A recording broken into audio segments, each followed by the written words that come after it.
Hello friends, here's a story about a woman who posts a photo of a kitten, but soon realizes her big mistake. Hicks was headed to a dinner with her friend Jan when she spotted a small, fluffy creature running dangerously close to the cars on the motorway. Despite being late, Jill's love for animals compelled her to pull over and assist. Little did she know that this act would have a significant impact. Initially mistaking it for a bunny, Jill's heart raced with excitement. However, as she approached the creature, she discovered it was actually a kitten.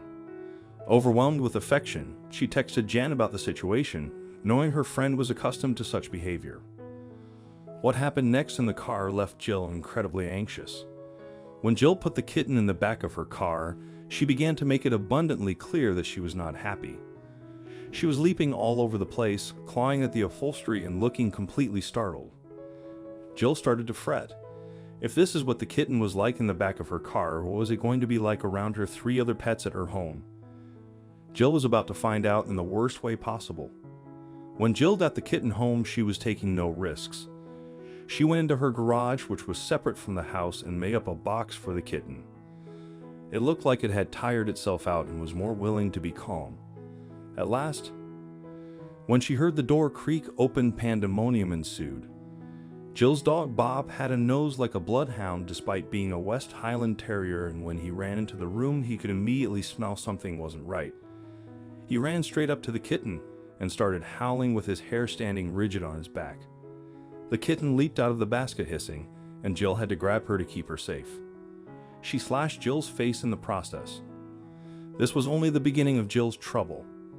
That's when Jill heard the blood-curdling and furious yapping of her Jack Russell Terrier, Minnie, coming from the door.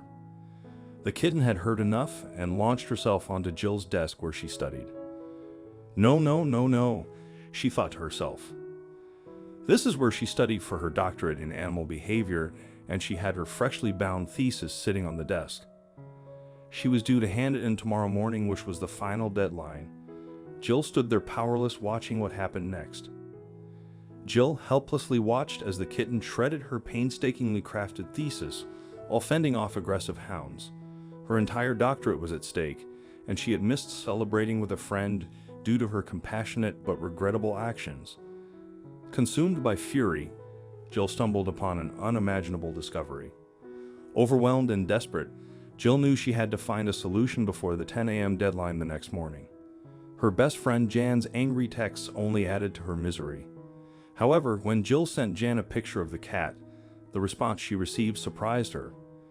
Jan, an experienced wildlife observer, noticed something peculiar about the kitten.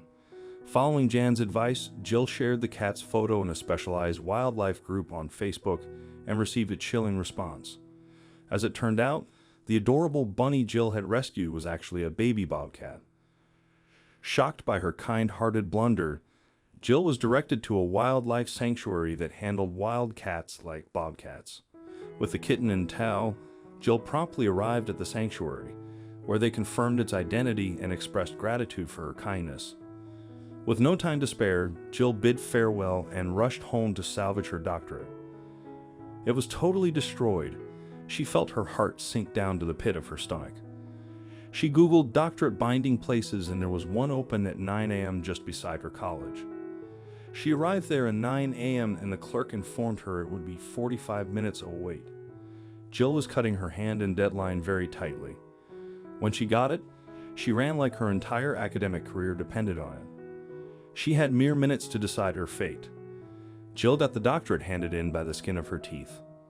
Her lecturer was standing at her desk watching her watch and let out an exclamation when she saw Jill. "I thought you wouldn't make it," she said with glee. What a stupid woman, thought Jill. Despite uploading her soft copy more than 2 weeks previously, Professor Growney was very old-fashioned and insisted that it was both the hard and soft copy to be in on time, or you were not considered to have submitted anything. She left the college and went to finally meet her friend Jan to celebrate her newfound freedom, as well as having saved a baby bobcat in the process.